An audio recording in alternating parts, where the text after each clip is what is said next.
मी आज आहे पालघर जिल्ह्यातील नांदगाव नंदनवन येथे आहे आणि आज आपण पाहत आहात साई लीला सिंधुदुर्ग कला निर्मित साई लीला दशावतार नाट्य मंडळ आयोजित हे भव्य असं नाट्य शिबिराचे आयोजन केलेले आहे आणि इथे कार्यशाळाचे त्यांनी आयोजन केलेले आहे। म्हणजे एकंदरीत काही तर दशावतार कला ही काय असते आणि ही कोकणातील दशावतार कला ही जोपासण्यासाठी आज मुंबईतील खार आणि मुंबई शहरातील बऱ्याच ठिकाणी राहणारे जे दशावतार कलाकार आहेत ते एकत्रित येथे या पालघर जिल्ह्यातील नांदगाव नंदनवन येथे आलेले आहेत। 2 दिवसाचं हे शिबिर 22-23 ऑगस्ट या 2 दिवसामध्ये सुंदर असं हे शिबिर त्यांनी राबवलेलं आहे। मी जाणून घेणार आहे शिबिर कसं झालं आणि काय काय या शिबिरामध्ये त्याने आयोजन केलं त्या संदर्भात या साई लीला दशावतार मंडळाचे जे माझ्यासोबत पदाधिकारी आहेत त्यांच्याकडून मी जाणून घेणार आहे। चला तर मी प्रत्यक्ष त्यांची मुलाखत घेतोय।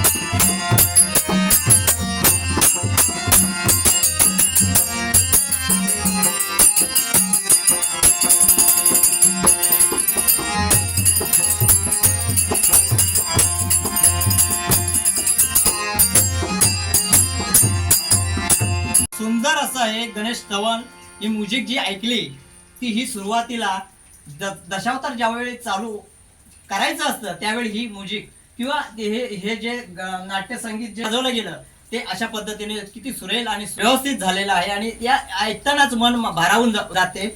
आणि आता माझ्यासोबत सर्व पदाधिकारी आहेत, हे साई लीला दशावतार मंडळाचे पदाधिकारी आहेत, अध्यक्ष सचिव खजिनदार व इतर ज्येष्ठ कलाकारही आहेत। मी जाणून घेणार आहे काय सांगाल आपण पदाधिकारी म्हणून या नाट्य मंडळ साई लीला दशावतार नाट्य मंडळाचे आपण कोण आहात? माझं नाव प्रथम सांगतो। माझं नाव रवींद्र कृष्ण साईल, सिंधुदुर्ग कला निर्मित साई लीला दशावतार नाट्य मंडळाचे सेक्रेटरी। 1995 ला आमच्या मंडळाची स्थापना झाली। आमचे संचालक भालचंद्र लुडबे आता इथे नाही, ते गावच्या ठिकाणी आहेत आणि त्यांच्या अनुपस्थित आम्ही हे साधारण मंडळ आज नाही म्हटलं तरी 2026 म्हणजे 31 वर्षाची परंपरा ह्या मंडळाला लागलेली आहे। आणि आजचं हे वर्कशॉप म्हणजे ही कार्यशाळा जी आम्ही प्रत्येक वर्षाला राबवतो त्याच्या मागचा एकच उद्देश की जी आमच्या सिंधुदुर्गाची कला दशावतार नाट्यकला आणि ह्या कलेचं जतन आणि संवर्धन ह्या मुंबईसारख्या ठिकाणी किंवा महाराष्ट्रात आणि महाराष्ट्राच्या बाहेर व्हावं ही आमची एकमेव इच्छा आहे। आणि ह्या अनुषंगाने नवीन कलाकार घडविणे ह्या या मंडळाचा उद्दिष्ट आहे। बरं, मी आज कालपासून पाहतोय मी आपल्यासोबतच आहे। आपण जी कला राबवत असताना मलाही भारावून मी गेलेलो आहे आणि ही कला काही पैशाची अपेक्षाही न करता इतर सर्व दशावतार कलाकारांना किंवा नवोदित कलाकारांना आपण घडवत आहात, या संदर्भात आपण काय सांगाल? बघा कसं आहे, दशावतार कला म्हटले की बऱ्याचशा ठिकाणी आता दशावताराला चांगले दिवस सुद्धा आलेले, सरकार दरबारी सुद्धा चांगले प्रोसेस चालू आहेत। मला सुद्धा वयोवृद्ध कलाकार मानधन आज मिळतंय मला आणि ह्या माझ्या साई लीला दशावतार नाट्य मंडळातून ह्याचा मला सार्थ अभिमान आहे। आणि आम्ही जे कार्यक्रम राबवतो त्या ठिकाणी तुटपुंज असं आम्हाला बिदागे मिळते।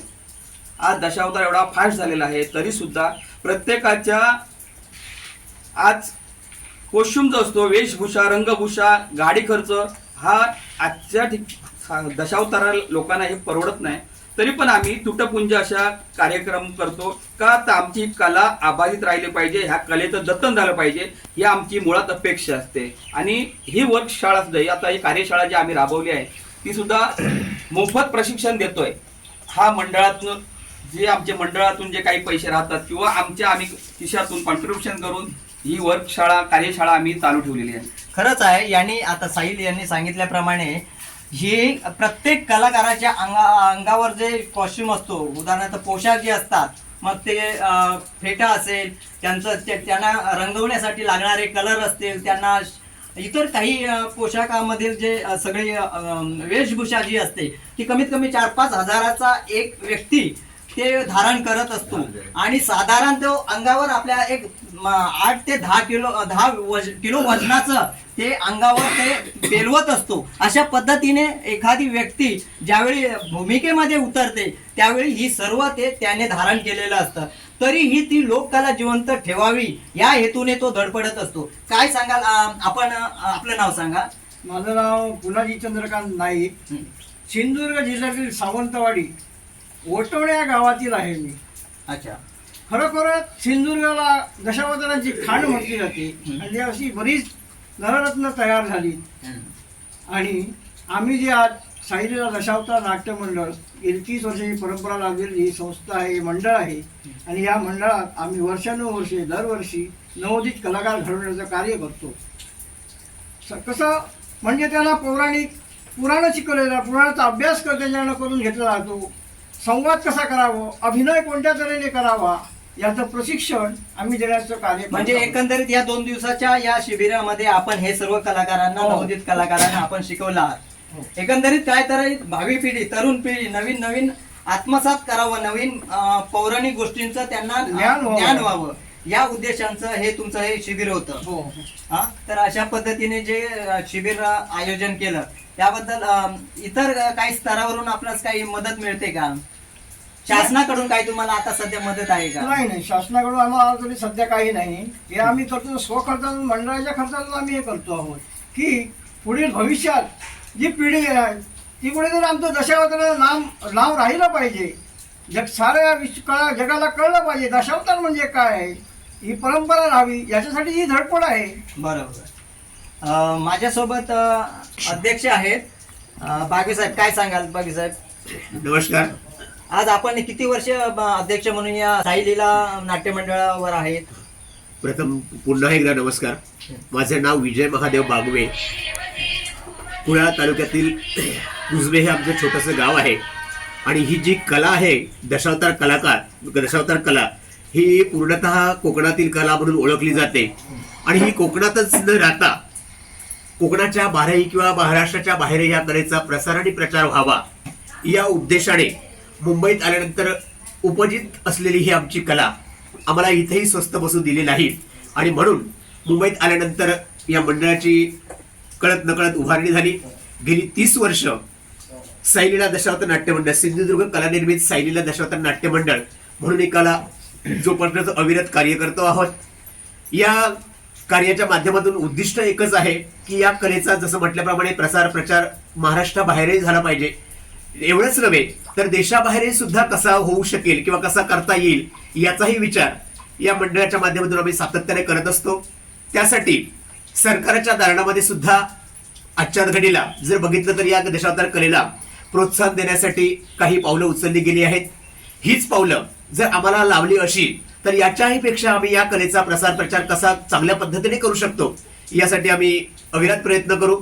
आणि गेली 30 वर्ष सिंधुदुर्ग कला निर्मित साईलीला दशावतार नाट्य मंडळ केवळ महाराष्ट्रातच नव्हे तर महाराष्ट्राच्या बाहेर सुद्धा आम्ही कार्यरत असून हे मंडळ खूप चांगल्या पद्धतीने काम करत आहे. आता उद्देश आपला काय असणार आहे? आता या मंडळामध्ये सभासद किती आहेत आणि साधारण या सभासदांद्वारे किती नाटकं आपण करू शकता? एकाच वेळी समजा जर करायची नाटकं झाली तर एवढे कलाकार आपल्या मंडळामध्ये आहेत का? शाबास, खूप चांगला प्रश्न आपला आहे. या मंडळाचं भाग्य आहे की या मंडळाकडे आजच्या घडीला आमच्याकडे 30 कलाकार आहेत. आणि या 30ही कलाकारांच्या माध्यमातून एकाच वेळी जर आमच्याकडे 2 ते 3 जरी कार्यक्रम आले तर हे 3ही कार्यक्रम साईलीला दशावतार नाट्य मंडळ म्हणून सहज सादर करू शकतो. एवढी या मंडळाची खासियत आहे. हीच तर तुमची खासियत पाहून आता मला असं वाटायला लागलं की एकंदरीत आपल्याला कोकण म्हटल्यावर कोकणात एक दशावतार आणि दुसरं भजन मग डबल बारी असं संस्कृती आपण जोपासत आहात. पण जोपासता प्रत्येक नाट्य मंडळामध्ये मी पाहिलं काही ठिकाणी अशी नाट्य मंडळं आहेत की काही नाट्य मंडळामध्ये 10 ते 15 लोक असतात आणि ती एका वेळी एकच ते नाटक करू शकतात. एका दिवशी समजा त्या नाट्य कंपनीच्या द्वारे जर दुसऱ्या ठिकाणी अजून कुठं नाटक ठेवायचं झालं तर ते करू शकत नाहीत. पण या बॅनर खाली, साई लीला या बॅनर खाली जर आपण एका दिवशी 2 प्रयोग आयोजित करायचे झाल्यास तेवढे कलाकार आपल्याकडे हे available साहेब आहेत. केवळ सांगण्यापुरतं नाही आहे, तर आम्ही बऱ्याच ठिकाणी 2-3 प्रयोग केलेले आहेत. आजही वेळ आली तर आम्ही करतो आहोत, असं आम्हाला काहीच प्रॉब्लेम नाही. नुसतं सांगण्यापुरतं नाही आहे, तर हे फॅक्ट आहे, जे सत्य आहे. म्हणजे तेवढी आपण प्रगती केलेली आहे, हो, नवीन साहेब. कलाकार घडवलेले नवीन आहेत. कलाकार घडवलेले आहेत आणि तेवढं आम्ही रंगदेवतेशी लिहिलं आहोत तेव्हा, हा. आणि ह्या कार्यामध्ये आम्ही विपुल आहोत.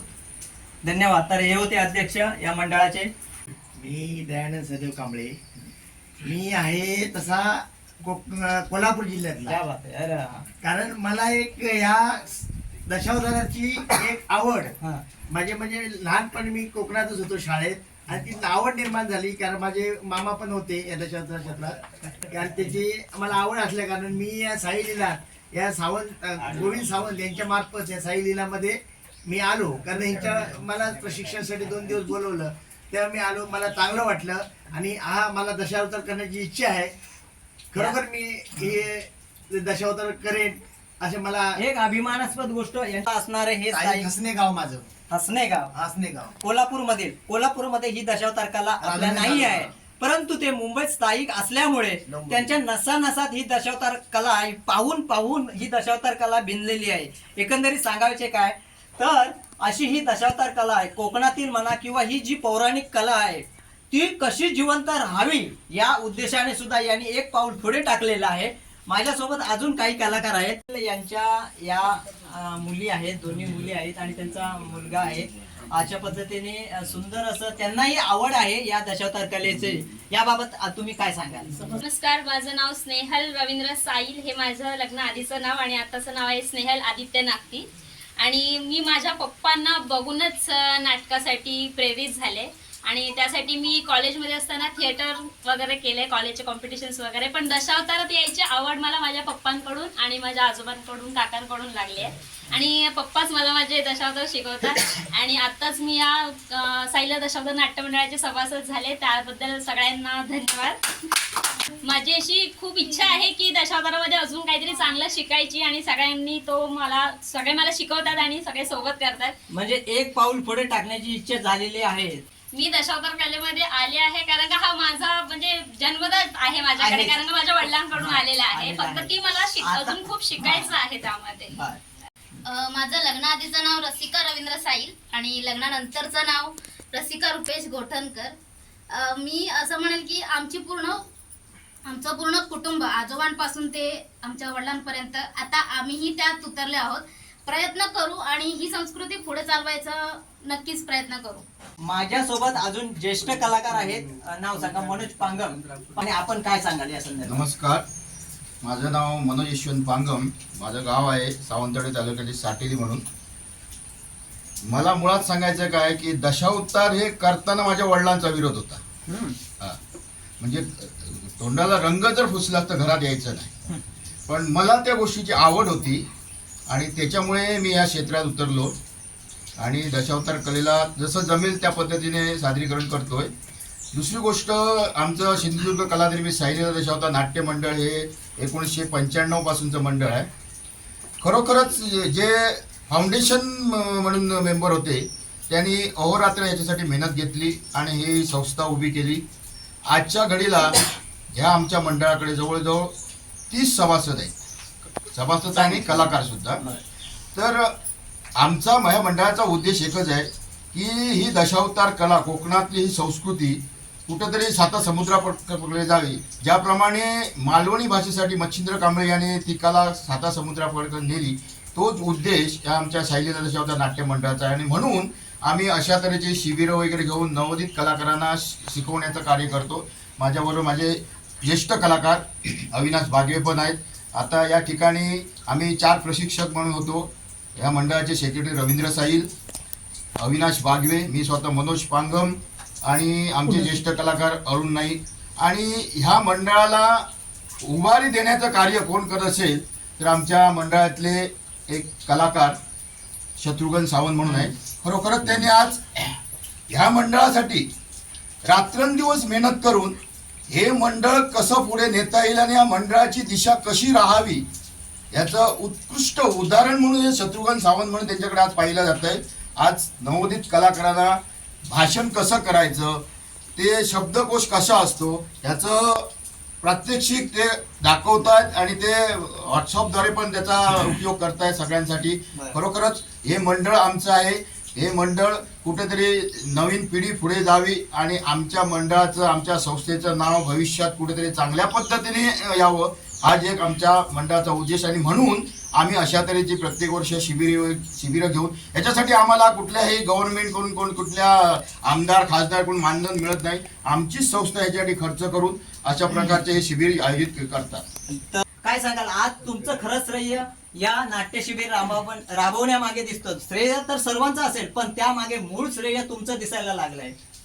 मी प्रथम साईलीला दशावतार नाट्यमंडळातील पदाधिकाऱ्यांचे आभार मानेन.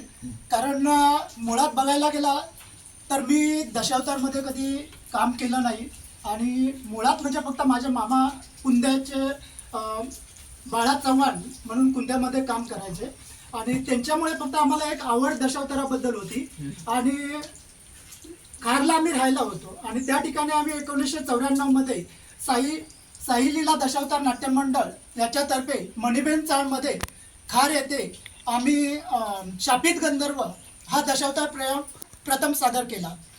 त्यावेळी आम्ही कलाकार म्हणून तर नव्हतोच, पण एक आपण बोलतो ना की आपल्या संस्थेचे संस्थापक भालचंद्र लुडबे यांनी आपल्या प्रेरणा दिली की आपण एक संस्था चालू करू की दशावतार मंडळ म्हणून.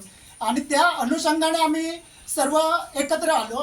प्रथम बघायला गेलं तर माझा सक्का भाऊ भरत शांताराम सावंत आणि त्याचाच मित्र मनोज पांगम, दशावतारामध्ये प्रथम काम केलेलं बघायला गेलं तर मनोज पांगम यांचं श्रेय या संस्थेला लाभलेलं आहे. कारण आम्ही ज्यावेळी मंडळ उभं केलं त्यावेळी दशावतारामध्ये काम केलेलं असेल तर मनोज पांगम यांनी, तसंच त्यांच्यानंतर रवींद्र साहिल यांची ओळख झाली, तसंच नंदकिशोर साहिल म्हणून हार्मोनियम म्हणून आम्हाला लाभले, चंद्रकांत गोसावी म्हणून संगीत नंदकिशोर साहिल आणि पकवास चंद्रकांत गोसावी यांचं संगीत साथ लाभलं. आणि त्यातूनच आम्ही हा सिंधुदुर्ग कला निर्मित साईलीला दशावतार नाट्यमंडळ उभं केलं. आणि ती उभं आज जे दिसत आहे म्हणजे बोलताना आपण वेल लावल्यानंतर त्या वेलीला फळं उगवतात, त्या पद्धतीने आता आमचं मंडळ चाललेलं आहे. आपली दशावतार जी कला असते, दशावतार कला ही लिखित कुठेही तुम्हाला सापडणार नाही.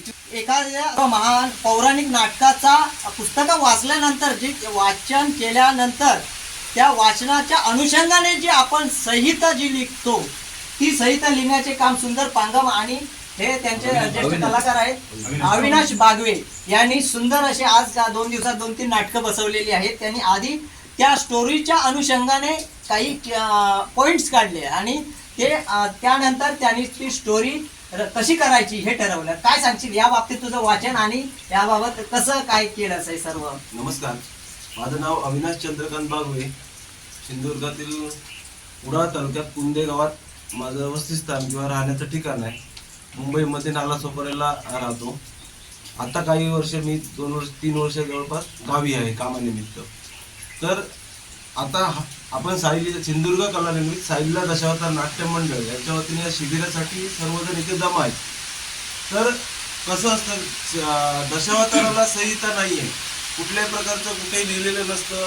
प्रत्येकाने आपले जे डायलॉग असतील किंवा आपल्यासाठी जे वैयक्तिक भाषण आहे ते स्वतः तयार करायचं असतं. फक्त त्यासाठी आपल्याला मिळतं ते काय, जर जसे आमचे जुने कलाकार आहेत, अरुण नाईक असतील, पांगम असतील किंवा अजून दशावतारातील जुने कलाकार, गावच्या ठिकाणचे मोठे कलाकार आहेत, त्यांच्यापासून जो काही वारसा मिळतोय किंवा त्यांच्यापासून जी काही माहिती मिळते, नवीन माहिती मिळते, त्याच्या आधारित आपण त्याच्यावरती बऱ्याच प्रमाणात त्यांच्या गोष्टी अनुसरण करून त्यातून आपण नवीन गोष्टी करत असतो. पुराणाच्या अभ्यासाबरोबर वाचन केलं पाहिजे. जेवढं जास्त वाचन आपण करणार आहोत तेवढे आपली शब्दकोश आहे तो शब्दकोश आपला वाढेल. जेणेकरून आपण जेव्हा नाटकाचा प्रसंग ज्यावेळी आपण करणार आहोत तेव्हा त्या प्रसंगाचा आपल्याला फायदा होतो. खरं विशेष आजच्या या शिबिरातील विशेष जे काही जी गोष्ट असेल ती आजची आहे गोष्ट ही लहान मुलाच्या बाबतीत. हा आहे साहिल कुटुंबातील ही 4थी पिढीतला ही एक व्यक्ती आहे, एक पोरगा आहे. आणि आज मी पाहतोय कालपासून तो एवढा धडपडतोय, रात्री झोपला पण नाही आहे. आणि ह्या दशावतार कलेत एवढा तो वाहून घेण्याचा तो प्रयत्न करतोय. बाबा काय सांगशील आजोबा बरोबर आणि आज तुझी 4थी पिढी आहे या साहिल कुटुंबामध्ये. तुझं पहिलं नाव सांग आणि या दशावतार कलेमध्ये तू येऊ इच्छित आहेस या उद्देशाने तर तू इथे आला आहेस. काय सांगशील? नाव सांग तुझा आणि कितवीला आहेस आता? हा पूर्ण काय सांगाल? आणि आपण आता सध्या नोकरीला कुठे आहात? नमस्कार, माझं नाव रमेश लक्ष्मण गुरव, गाव भडगाव बुद्रुक, तालुका कुडाळ, जिल्हा सिंधुदुर्ग. तरी मी एक या संस्थेचा सभासद आहे आणि मला या नाटकाबद्दल भरपूर आवड आहे. आपल्या ह्या नाटकाच्या बाबतीत सांगायचं गेलं तर खासियत सांगतो तुम्हाला. या नाटकामध्ये बघा, ही पाठांतर केलं जात नाही, तर अभ्यास करून या ठिकाणी स्टोरी सादर केली जाते. थोडक्यात म्हणजे 40% शास्त्र आणि 60% व्यवहार याच्यावर हे प्रयोग बनवले जातात आणि त्या अनुषंगाने या ठिकाणी हे प्रयोग सादर केले जातात. तर या ठिकाणी मला या क्षेत्रामध्ये भरपूर आवड आहे. या ठिकाणी मी थोडं छोटं मोठं काम करतो, परंपरा अक्षस आणि मृदुंग पण वाजवण्याचं काम करतो. माझ्याकडे कला भरपूर आहेत, थोडक्यात सांगण्याचा प्रयत्न करतो. एक मी सर्पमित्र म्हणून काम करतो. जवळजवळ आतापर्यंत 1000 सर्प मी पकडलेले आहेत, 1000च्या वरतीच असतील. तर अशा प्रकारे सर्पांना सर्व्हिसला काय? मी BST मध्ये कंडक्टर म्हणून काम करतो. मागाठाणे डेपोमध्ये सर्व्हिस आहे माझी. तर BST कंडक्टर म्हणून काम करतो आणि फावलेल्या वेळामध्ये या ठिकाणी ही कला जोपासतो. आपल्या पूर्वजांनी घालून दिलेलं अनुकरण आणि ही कला पुढे चालू राहण्यासाठी या ठिकाणी आमचे अविरत प्रयत्न चालू आहेत. आणि खरोखर या ठिकाणी आम्ही आमच्या मनापासून प्रयत्न करतो की आपली कला समुद्राच्या सातापार पोचावी अशी आमची इच्छा आहे. आमचं आराध्य दैवत श्री गणेश रंगपंचायत यांना नमस्कार करतो आणि मी 2 शब्द बोलायला सुरुवात करतो. या मंडळाची स्थापना जी यांनी केली श्री भालचंद्र लुडवे साहेब आणि बागवे, रवींद्र साहिल, नंदकिशोर साहिल, अरुण पुनाजी नाईक आणि पांगम साहेब यांना मी धन्यवाद बोलतो. त्यांनी जे छोटंसं रोपटं लावलं ते आता वटवृक्षाप्रमाणे फोफावून निघालेले. आणि आत्ता या क्षणी आम्ही कमीत कमी बराचसा महाराष्ट्र आम्ही या दशावतार कलेतून पूर्ण केलेला आहे. याच्या पुढे महाराष्ट्राच्या बाहेरही जायची आमची इच्छा आहे. त्यासाठी आम्हाला जर कुठून प्रोत्साहन मिळत असेल तर ते आम्हाला हवं आहे. आणि खरोखरच भालचंद्र लुडवे साहेबांनी मी आदराने नमस्कार करतो आणि त्यांना सांगतो तुमचा मी शतशः ऋणी आहे की माझ्यासोबत पुरुष आहे पण तो स्त्रीला लाजवेल अशी भूमिका करणारा रुपेश परब आहे. काय सांगशील बा? तर मी नमस्कार करतो. माझं नाव रुपेश भरत परब. मी सिंधुदुर्ग जिल्ह्यातील कुंदे गाव यात राहणार आहे, मुंबई. आता सध्या मी मुंबईमध्ये साहिल दशावतार नाट्य मंडळ या मंडळामध्ये कार्यरत आहे आणि स्त्री भूमिका साकारतो आहे. आता फक्त साडी नसली तरी तर स्त्रीच्या वेशभूषा जर केली तर ताबडतोब स्त्रीसारख्या दिसण्यासारखी त्याची पर्सनॅलिटी आहे. तर अशा पद्धतीने ज्यावेळी प्रत्यक्ष रंगमंचावर उपस्थित राहतात त्यावेळी खरोखरच स्त्री आहे की नाही हे ओळखू शकत नाही किंवा पुरुष आहे की स्त्री आहे हे ओळखणं प्रेक्षकांना अवघड जातं. त्याबद्दल त्यांचंही तसं करिअर त्यांनी या दशावतार कलेमध्ये केलं आहे. पण त्यांची वेशभूषा सुद्धा चांगल्या प्रकारे असतात. हो, वेशभूषेप्रमाणे करतो मी. अच्छा, आतापर्यंत किती नाटकं साधारण केली? कमीत कमी मला आता सायलीला मंडळामध्ये आता कमीत कमी मला 20 वर्ष झाली. अच्छा, 20 वर्षापासून सायलीला मंडळामध्ये आहे. 20 वर्षात साधारण दशावतार नाटकं साधारण अंदाजे 50-100 किती? आणि 100 जास्तच झाली असतील. आपण ही म्युझिशियन जी मंडळी पाहिली आहे, संगीत देणारी, साथ देणारी, संगीत साथ करणारी जी मंडळी आपण पाहतोय, यावर संपूर्ण दशावतार नाटकाचं करिअर असतं असं म्हणायला काही हरकत नाही.